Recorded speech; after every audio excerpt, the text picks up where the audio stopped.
Donc, je reviens sur la dernière session où je vous montrais le processus de la tiédeur, de la mort spirituelle, la tiédeur qui conduit à la mort spirituelle.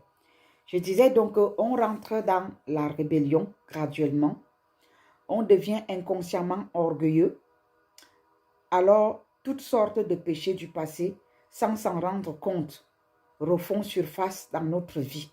Ça veut dire que si avant, on critiquait, on commérait, on condamnait les gens, on volait, quand on regresse, ces choses reviennent, refont surface petit à petit en nous.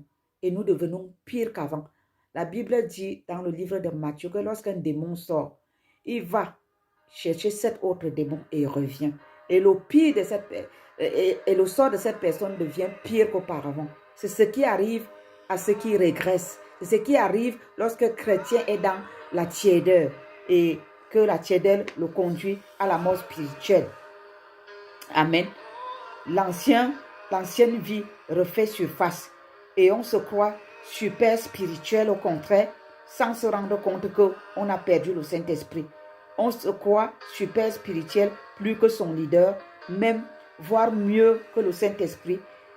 Et on se met à critiquer et à juger tout le monde au passage, car la crainte et l'amour de Dieu ont disparu de notre conscience. On voit les démons partout. On juge tout le monde de sorciers, de sorcières. Oui, on juge tout le monde de charnel. Et c'est nous seuls qui sommes spirituels. Et la tiédeur qui conduit à la mort spirituelle extermine la personne à cet état-là. Parce que tu vas de péché en péché. Deuxième point de ce processus, c'est les mauvaises fréquentations, les loisirs malsains, le plaisir pour la mauvaise conduite, la réjouissance pour les plaisirs de ce monde des ténèbres, les paroles pleines d'amertume, l'inconduite et toutes ces choses deviennent notre quotidien. Et on oublie les principes et l'excellence de notre Dieu. Nous ne voyons plus les choses positivement. Le langage change. Si vous voulez reconnaître qui est tiède autour de vous, dans la maison de Dieu, écoutez le langage. Les tièdes ont toujours un langage négatif. Ils ne voient jamais le succès ni la main de Dieu quelque part. Tout chez eux est impossible. Ah, ça ne arrivera pas. Ah, ça ne va pas s'accomplir. Ah, c'est difficile. Ah, vraiment, ils ne vont pas accepter. Ah, ça ne va pas marcher. Ah. Les gens tièdes sont toujours négatifs. Parce que pour eux, Dieu n'est plus capable de faire quoi que ce soit. Puisque pour eux, le Saint-Esprit n'existe plus.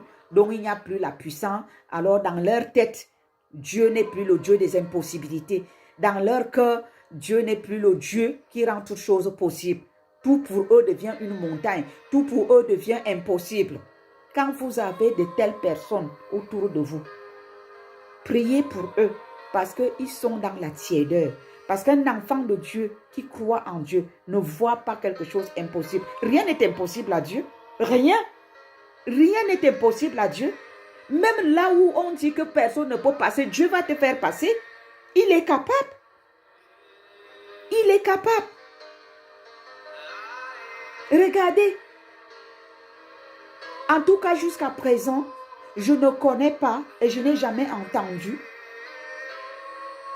qu'un Camerounais, une Camerounaise s'est mariée ici en Suisse sans que son dossier soit validé à l'ambassade. C'est quelque chose d'impossible. Le diable m'a cherché noise à tout prix, mais le Dieu que je sers lui a montré qu'il est le Dieu des impossibilités. Il a rendu notre mariage possible. Hey, il a rendu notre mariage possible, alors que le diable voulait le rendre impossible en bloquant notre dossier à l'ambassade jusqu'à ce jour. Mais c'est Satan qui a honte à ce jour, parce qu'à ce jour, Dieu a fait de moi une Suissesse, mais eux, ils ont gardé le dossier là-bas. Le Dieu des impossibilités, le Dieu qui brave les lois du monde. Il est au-dessus. Mes frères, mes sœurs, rien n'est impossible à Dieu. Ne voyez plus les montagnes partout. Si vous avez un langage négatif, rentrez en vous-même. Recherchez le Saint-Esprit. Faites la paix avec Dieu. Que le Saint-Esprit vous remplisse. Qu'il revienne. Qu'il vous baptise de son feu. Et que la foi en Dieu soit gravée dans vos cœurs. Ce n'est pas un langage normal. Vous êtes négatif ou négative. Le Saint-Esprit est loin de vous. Il y a quelque chose qui manque en vous.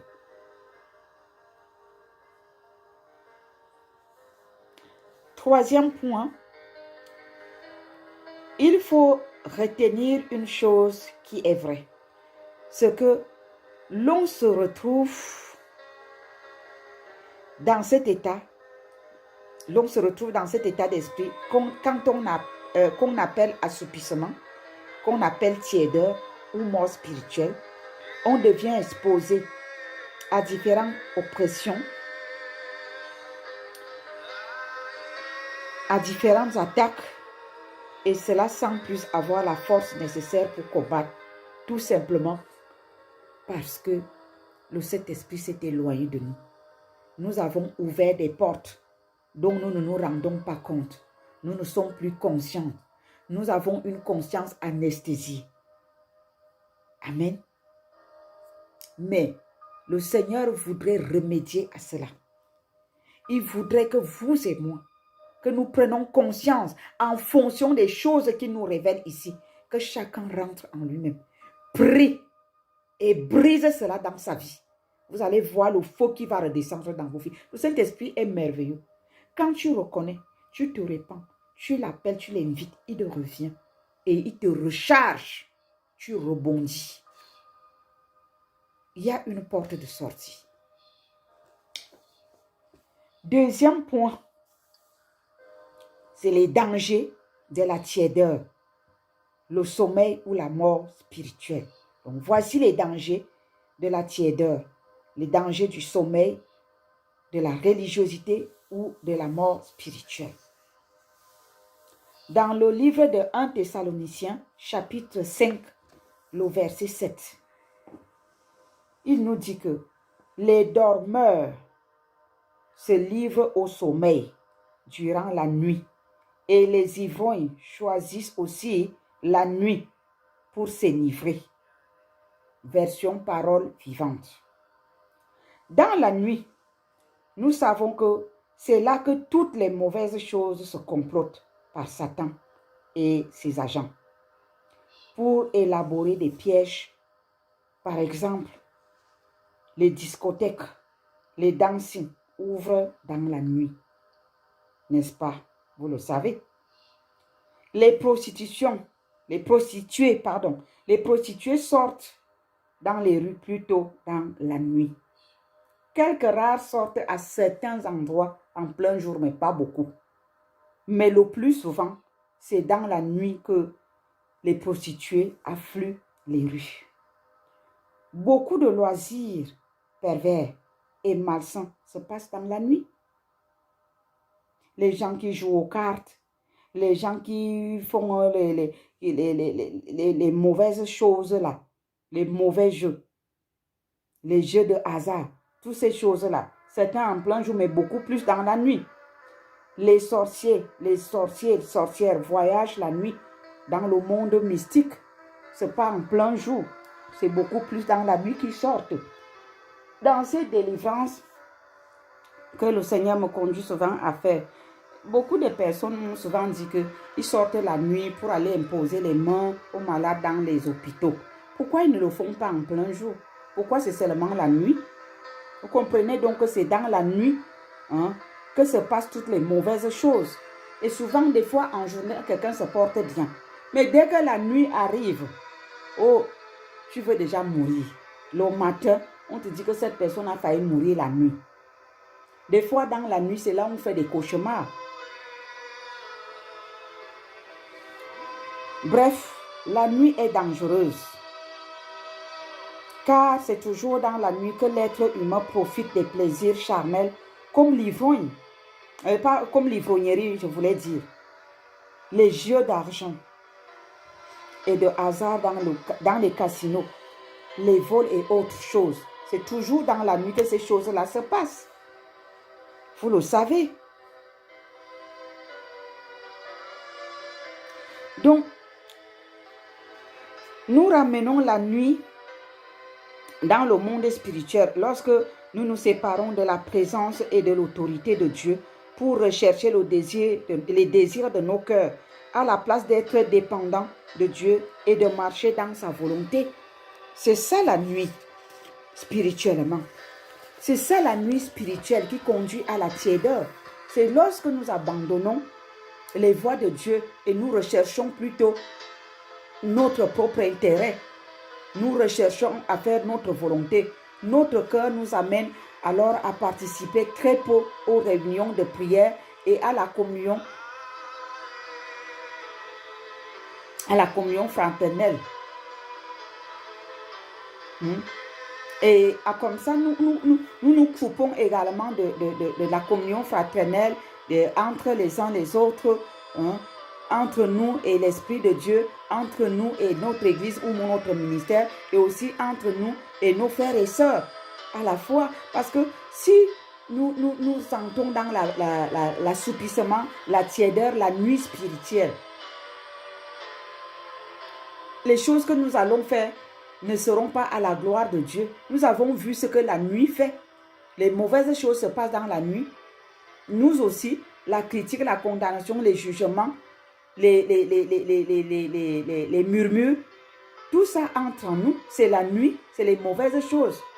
Nous n'assistons plus aux jeûnes et prières en commun que l'Église ou le ministère organise pour garder le feu allumé en nous. La Bible nous dit jeûner et prier. Jeûner et prier. Quand le pasteur décrète le jeûne ou le leader décrète un jeûne, tu dis, ah, tu vas faire ton jeûne seul, je ne suis pas avec toi. Tu zappes les serviteurs de Dieu à la télé, tu commences à chercher les faya, recevez. Tu commences à chercher, là on va te donner les prophéties comme tu veux. Pendant ce temps, l'église est en pleine prière, l'église est en plein jeûne et prière, et Dieu est en train de faire quelque chose avec eux. Toi, tu es dans les faya, tu es dans les prophéties. Mon frère, ma soeur, le fait que nous n'assistons plus aux jeûnes et prières en commun, que l'église ou le ministère organise pour garder le feu allumé en nous, ça nous affaiblit. Le fait de sortir de la communauté, de la communion fraternelle et de se tenir à l'écart, ça nous affaiblit. C'est quand on est à l'écart que l'ennemi nous atteint. Quand nous sommes ensemble, unis dans l'esprit, l'ennemi ne peut pas nous atteindre. Nous assistons de moins en moins, ou même plus, nous n'assistons même plus aux réunions d'intercession que l'Assemblée ou le ministère organise et dispense. Nous ne lisons plus la Bible et nous ne méditons plus la parole de Dieu. Le jeûne même ne fait plus partie de notre pensée ni de notre langage. Ça ne nous intéresse pas. Quand on décrète le jeûne, tu dis, ah, jeûnez toujours là-bas, c'est votre problème. Moi, j'ai mes préoccupations ici. Moi, je suis occupé. Vous êtes occupé à quoi? Qu'est-ce qui est plus important dans votre vie que la vie chrétienne? Que votre âme? Vous jeûnez pour vous, pas pour le pasteur.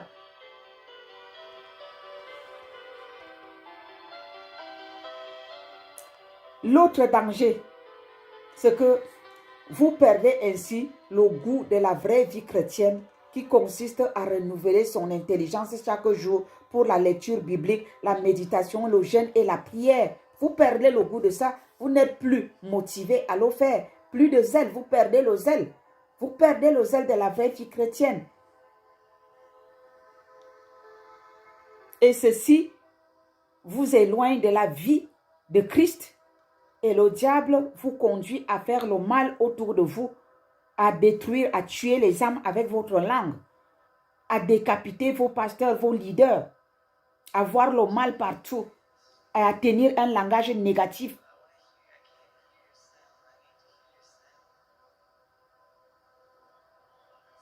Le diable impacte dans vos cœurs de nouvelles attitudes pour remplacer le caractère de Christ qui était en vous. Il vous imparte des mauvaises attitudes. Le mauvais caractère vient de l'ennemi, ça ne vient pas de Dieu, tout simplement parce que vous vous éloignez de Dieu. Vous ne menez plus une vie chrétienne. Le diable profite pour venir imparter sa semence en vous.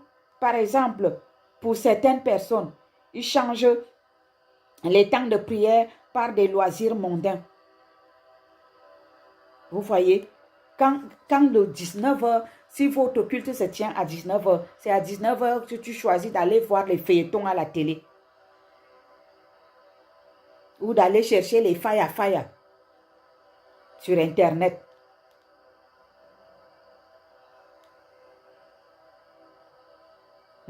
Ils changent les temps de prière par des loisirs mondains, incontrôlés, dépourvus de sens, des loisirs destructeurs qui détruisent la présence de l'Esprit Saint de Dieu en vous, le zèle que vous aviez auparavant, l'amour de Dieu.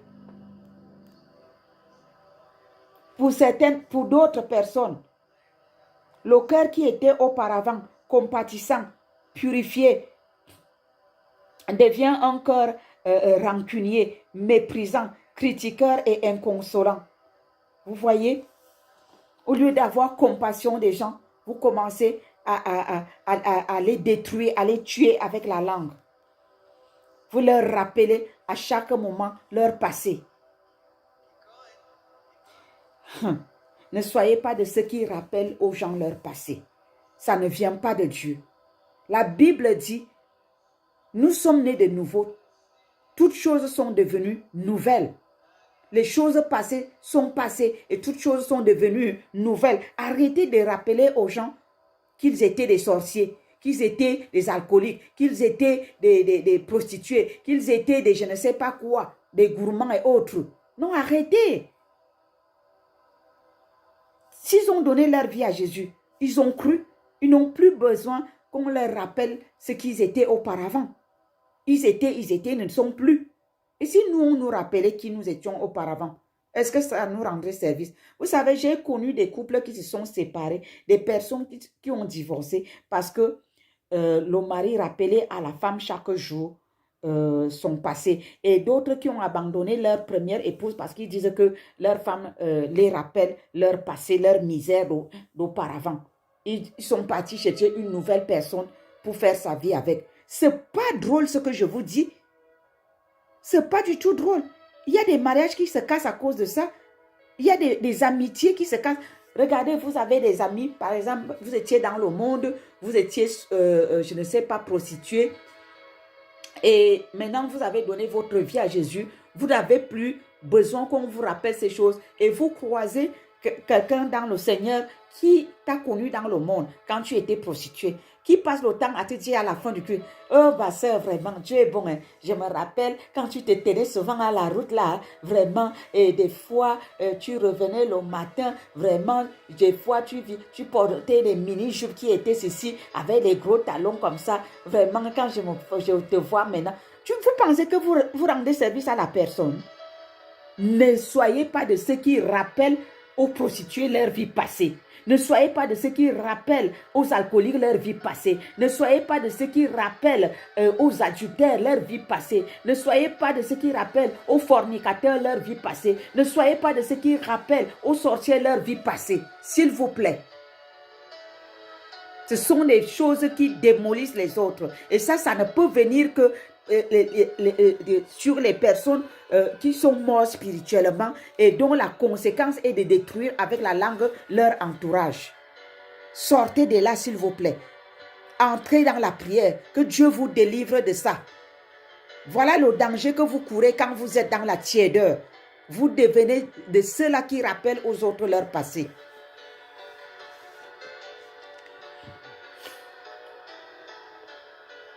Les dangers, c'est que Satan change votre cœur qui était auparavant compatissant, purifié, devient un cœur rancunier, un cœur méprisant, un cœur critiqueur, insolent et autres. Voilà ce que le diable fait quand on devient tiède. Satan change le cœur de la personne. Le cœur de douceur qu'on avait avant se change en aigreur et la paix laisse place à la querelle dans l'entourage. Voilà les dangers de la tiédeur, de la mort spirituelle. On devient charnel plus que les mondains.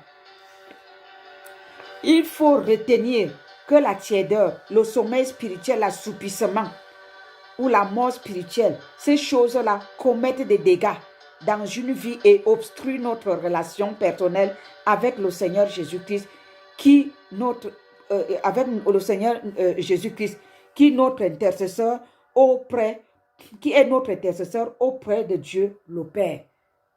Et comment est-ce que ça détruit notre relation avec Jésus-Christ qui intercède pour nous auprès du Père? Ça détruit ça par comment? Parce que ça chasse le Saint-Esprit. La tiédeur chasse le Saint-Esprit. Et nous n'avons plus de communion avec le Seigneur Jésus. Et par conséquent, nous prions. Il n'y a pas de transport d'intercession auprès de Dieu le Père. Parce que ça doit passer par le Saint-Esprit. Ça doit passer par le Seigneur Jésus. Et comme nous avons rejeté le Saint-Esprit par notre caractère, le Seigneur Jésus ne nous écoute plus. Il n'y a donc personne pour intercéder. Voilà les conséquences. C'est très dangereux. Nous devons faire attention et veiller, comme le recommande la parole de Dieu dans 1 Pierre 5, verset 8. Ne vous laissez pas distraire, soyez vigilants. Votre adversaire, le diable, rôde autour de vous comme un lion rugissant. Il cherche quelqu'un qui se laissera dévorer. Quelqu'un qui se laissera dévorer. Ne vous laissez plus dévorer par le diable. Avec la tiédeur. En ouvrant les portes vous-même. Ne vous laissez plus. Rebondissez. Retrouvez le Saint-Esprit. Car il est facile de rétrograder, mais plus difficile de revenir dans le lieu saint, une fois de retour dans les parvis. Vous savez, quand on donne notre vie à Jésus-Christ, nous venons des parvis et le Saint-Esprit nous transporte pour nous amener dans le lieu saint. Il y a 12 marches pour arriver au lieu saint. Et pour faire les 12 marches, ce n'est pas en un jour. C'est le jeûne et la prière, la méditation, la repentance. C'est la recherche avec assiduité, la fidélité. On se bat pendant des années pour arriver dans le lieu saint. Mais pour un rien. Parce qu'il y a une attitude qui nous a blessés dans l'assemblée. Parce que nous avons critiqué avec notre langue. Nous ouvrons grandement la porte et nous laissons échapper le Saint-Esprit pour faire entrer la critique, la condamnation, les jugements, le péché, le malheur. Et nous partons du lieu saint où nous étions après les 12 marches pour revenir dans les parvis. Mes frères et sœurs, ce n'est pas facile de recommencer. C'est dur. C'est facile de dégringoler depuis le haut vers le bas. Mais pour monter, ce n'est pas facile. Soyons jaloux de notre salut, de notre marche, de nos efforts, le prix que nous payons dans le jeûne, dans la méditation, dans les prières.